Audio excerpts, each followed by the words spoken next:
찬송가 337장으로 찬송하시겠습니다. 337장 찬송입니다.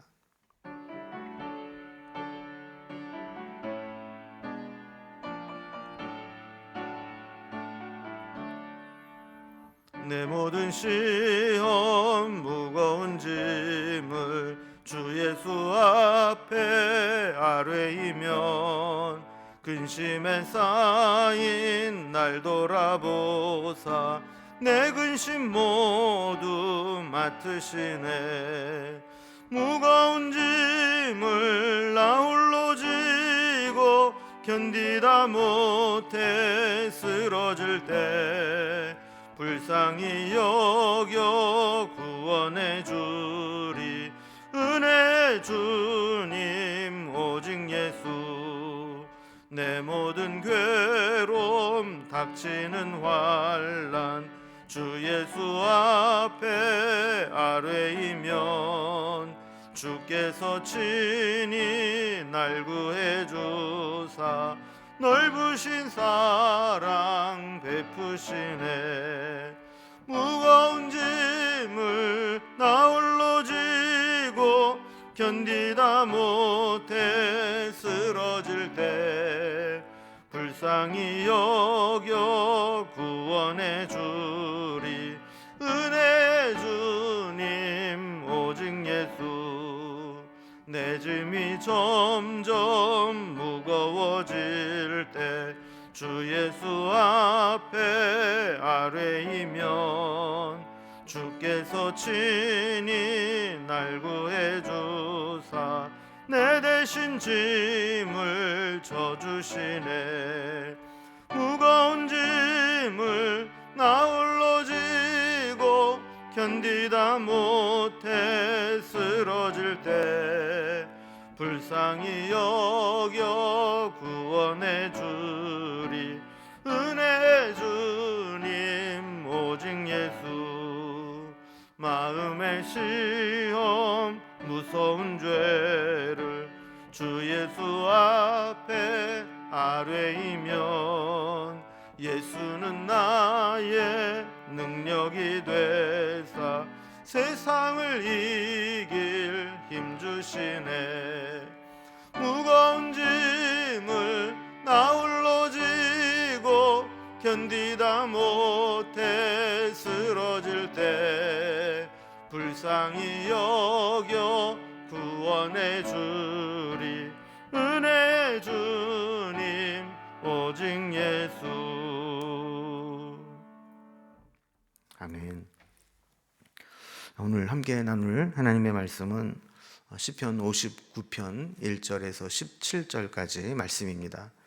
시편 59편 1절에서 17절까지 구약성경 844면입니다. 이 말씀을 제가 봉독하겠습니다. 나의 하나님이여, 나의 원수에게서 나를 건지시고 일어나 치려는 자들에게서 나를 높이 두소서. 악을 행하는 자에게서 나를 건지시고 피 흘리기를 즐기는 자에게서 나를 구원하소서. 그들이 나의 생명을 해하려고 엎드려 기다리고 강한 자들이 모여 나를 치려 하오니 여호와여, 이는 나의 잘못으로 말미암음이 아니요 나의 죄로 말미암음도 아니로소이다. 내가 허물이 없으나 그들이 달려와서 스스로 준비하오니 주여 나를 도우시기를 위하여 깨어 살펴주소서. 주님은 만군의 하나님 여호와 이스라엘의 하나님이시오니 일어나 모든 나라들을 벌하소서. 악을 행하는 모든 자들에게서 은혜를 베풀지 마소서. 그들이 점으로 돌아와서 개처럼 울며 성으로 두루 다니고 그들의 입으로는 악을 통하며 그들의 입술에는 칼이 있어 이르기를 누가 들으리요 하나이다. 여호와여, 주께서 그들을 비웃으시며 모든 나라들을 조롱하시리이다. 하나님은 나의 요새이시니 그의 힘으로 말미암아 내가 주를 바라리이다. 나의 하나님이 그의 인자하심으로 나를 영접하시며 하나님이 나의 원수가 보응받는 것을 내게 보게 하시리이다. 그들은 죽이지 마옵소서. 나의 백성이 잊을까 하나이다. 우리 방패 되신 주여, 주의 능력으로 그들을 흩으시고 낮추소서. 그들의 입술의 말은 곧 그들의 입의 죄라. 그들이 말하는 저주와 거짓말로 말미암아 그들이 그 교만한 중에서 사로잡히게 하소서. 진노하심으로 소멸하시되 없어지기까지 소멸하사 하나님이 야곱 중에서 다스리심을 땅 끝까지 알게 하소서. 그들에게 점으로 돌아와서 개처럼 울며 성으로 두루 다니게 하소서. 그들은 먹을 것을 찾아 유리하다가 배부름을 얻지 못하면 밤을 새우려니와 나는 주의 힘을 노래하며 아침에 주의 인자하심을 높이 부르오리니 주는 나의 요새시며 나의 환난 날의 피난처 이심이니이다. 나의 힘이시여 내가 주께 찬송하오리니 하나님은 나의 요새이시며 나를 긍휼히 여기시는 하나님이심이니이다. 아멘. 네, 오늘 우리가 살펴보게 될 시편 59편은 표제의 이 시의 배경이 되는 내용을 설명해 주고 있습니다.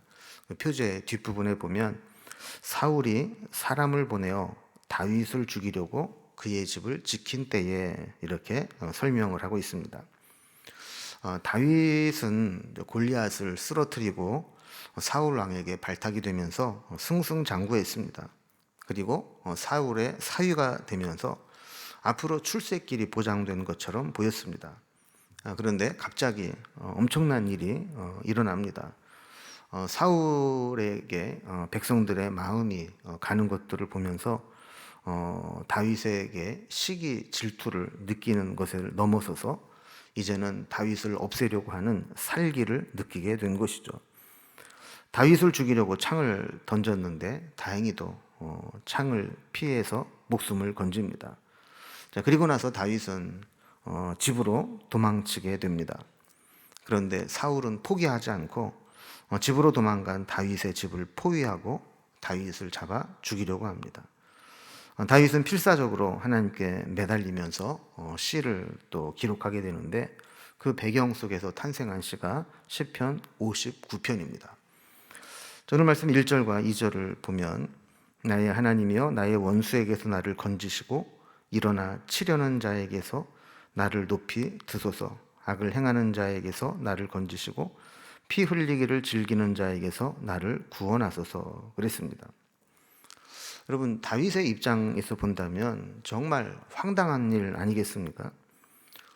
사울이 자기를 죽이려고 하는 것을 사실 정상적인 사고로는 도저히 이해할 수 없는 일입니다. 하나님의 사람이 하나님의 은혜를 받고 점점 부강해지게 되면 저 사람은 하나님이 함께 하시는 사람이구나 하면서 존경하고 잘 따라주는 사람이 있는가 하면 그 꼴을 못 봐줘서 시기하고 깎아내리고 그가 망하기를 바라는 그런 사람도 있는 것이죠.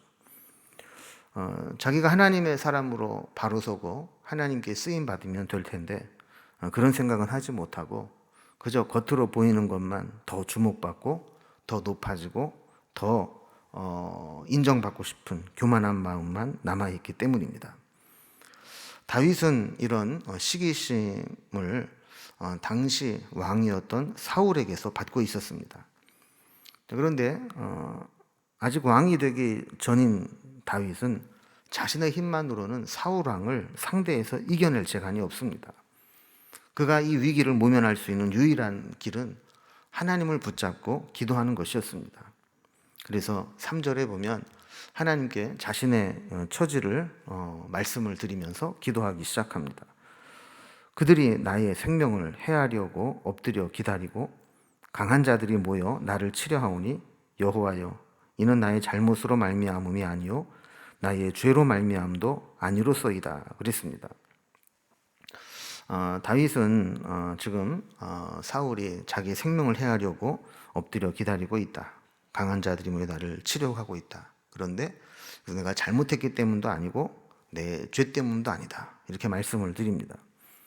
이렇게 다윗이 하나님께 기도를 통해 말씀드리는 것은 하나님이 그 상황과 사실을 모르기 때문에 알려드리려고 하는 게 아닙니다.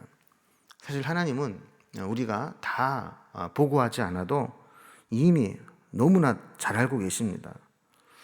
그럼에도 불구하고 우리의 있는 상황과 형편과 처지를 다시 한번 말씀드리고 보고드리는 것은 이제 그 문제를 하나님의 관점에서 보게 되고 하나님께 집중하면서 하나님이 이 문제에 개입해 달라고 요청하기 위함입니다. 그래서 4절에 보면 자신의 무고함을 고백하면서 하나님께 이렇게 간구하죠. 나를 도우시기 위하여 깨어 살펴 주소서. 여러분, 깨어서 나를 살펴달라, 그래서 나를 도와달라 그랬는데, 사실 하나님이 뭐 주무시거나 또 우리의 형편을 몰라서 그런 게 아니죠. 그러나 다윗은 이런 표현으로 밖에는 자신의 갈급함과 간절함을 하나님께 말씀드릴 수 없었던 것이죠. 그래서 마치 자기가 사용할 수 있는 언어와 그런 방식을 총동원해서 하나님의 도우심과 개입하심을 간절히 요청하는 기도입니다. 5절에 보면 일어나 모든 나라들을 벌하소서, 악을 행하는 자 모든 자에게들에게 은혜를 베풀지 마소서 그랬습니다.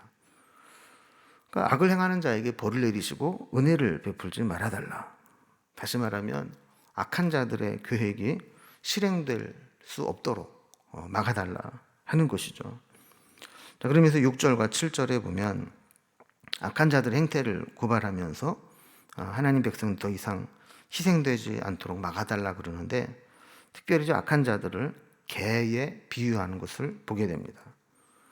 성경에서 말하는 개는 우리가 뭐 요즘에 사람들이 뭐 반려견처럼 집에서 아주 뭐 사랑받고 사람과 함께 살아가는 그런 개가 아니고 유기견, 들개들을 말하는 겁니다.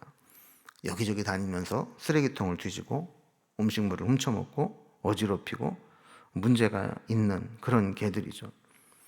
그러니까 다윗을 죽이려고 지금 쫓아오는 그런 사람들, 이런 사람들은 하나님의 뜻이 무엇인지는 관심이 없습니다. 그저 자기에게 녹을 주는 왕에게 충성할 뿐이죠. 그래서 그들의 행태를 보면서 저게 개들과 어떤 차이가 있는가 하는 겁니다. 자, 이러한 모습들은 결국 하나님의 비웃음을 살 수밖에 없다라고 고백합니다. 그래서 8절에 보면 여호와여 주께서 그들을 비웃으시며 모든 나라들을 조롱하시리이다 그랬습니다.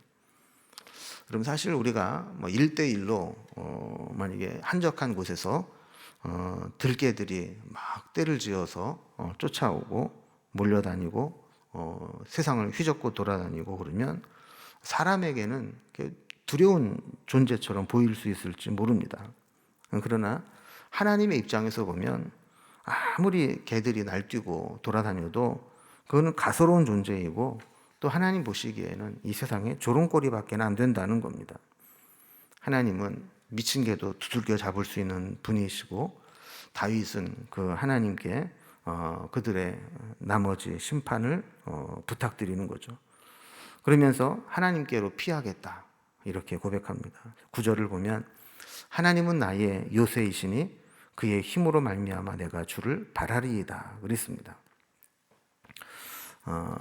하나님을 나의 요새로 삼고 그의 힘으로 내가 주를 바라겠다 그랬는데, 하나님의 도우심은 전혀 상상할 수 없는 곳으로부터 왔습니다.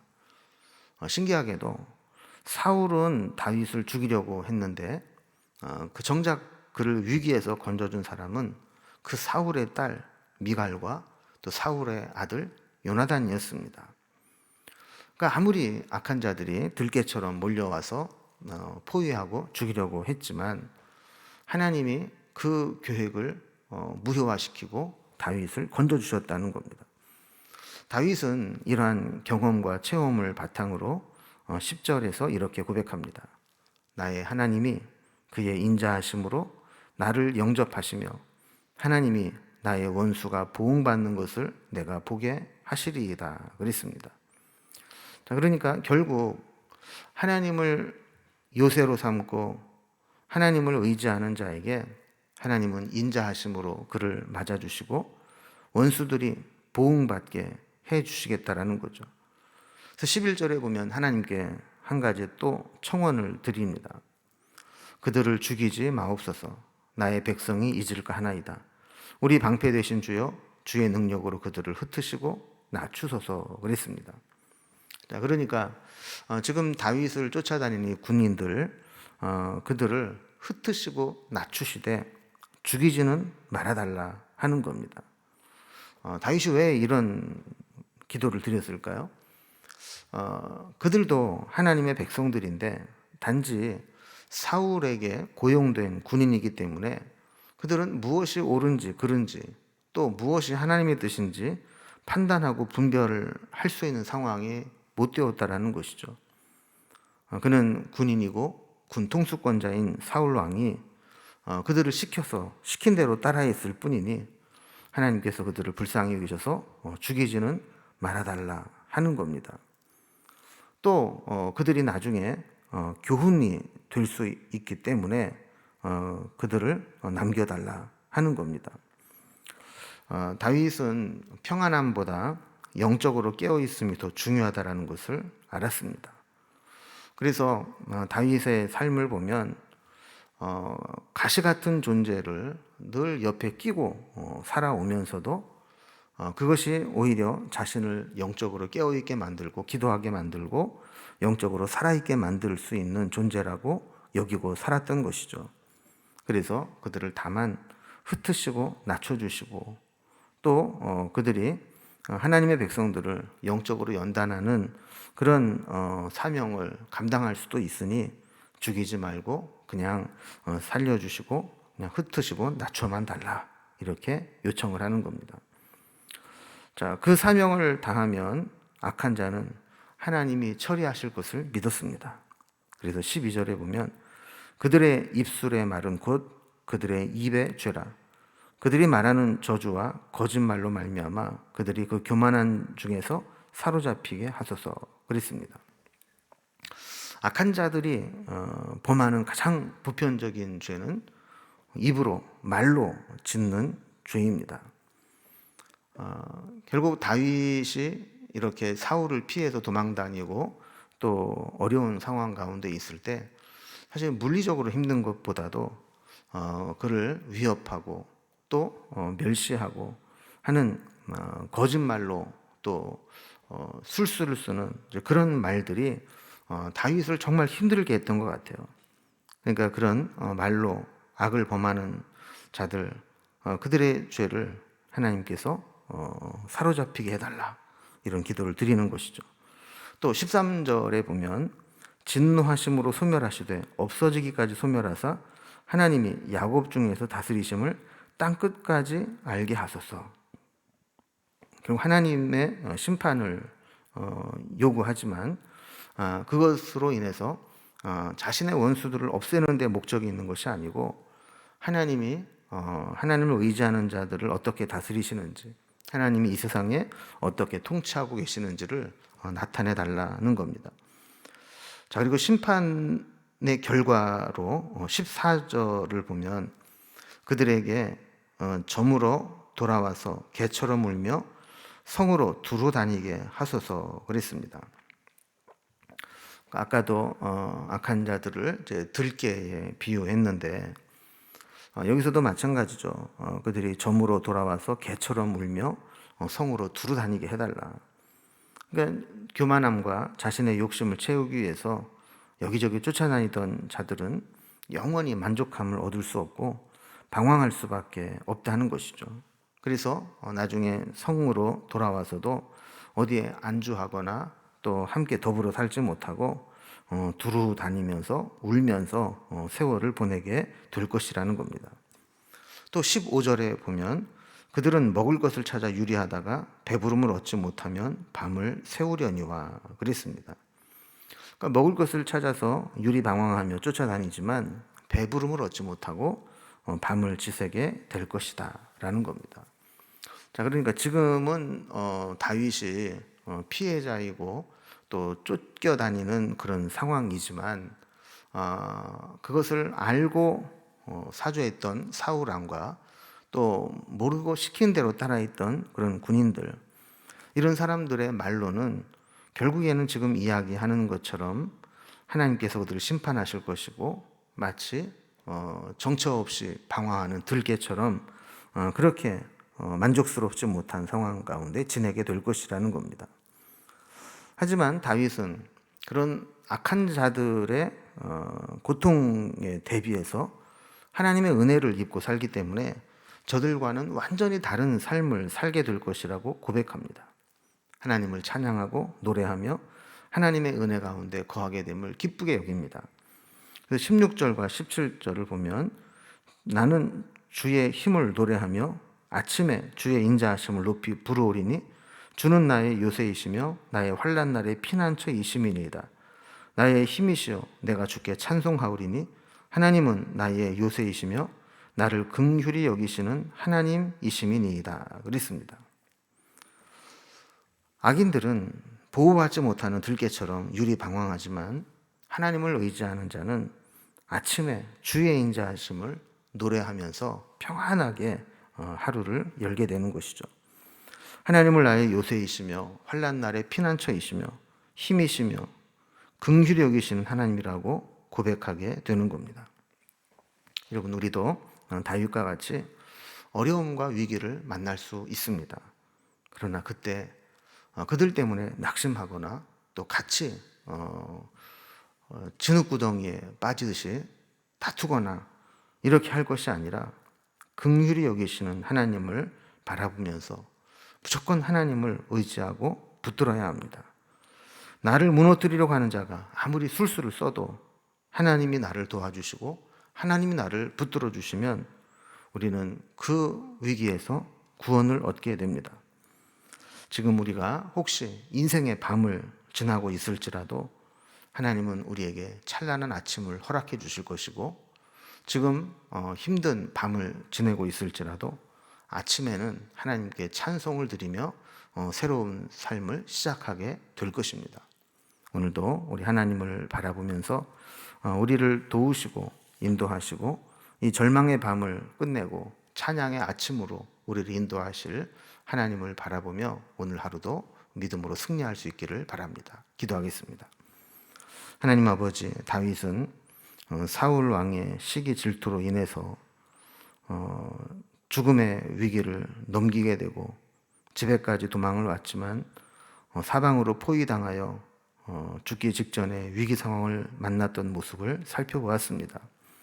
그럼에도 불구하고 그는 하나님 앞에 엎드려 자신의 삶을 보고드리고 하나님께서 구원해 주실 것을 요청하게 되었을 때 결국 악한 자들은 하나님께 심판을 받아 유리방황하는 들개처럼 될 것이지만 자기는 아침에 여호와를 찬송하며 하나님을 나의 요새요 구원이요 나의 피난처로 여기고 믿음으로 살아가게 된다고 고백한 모습을 보게 됩니다.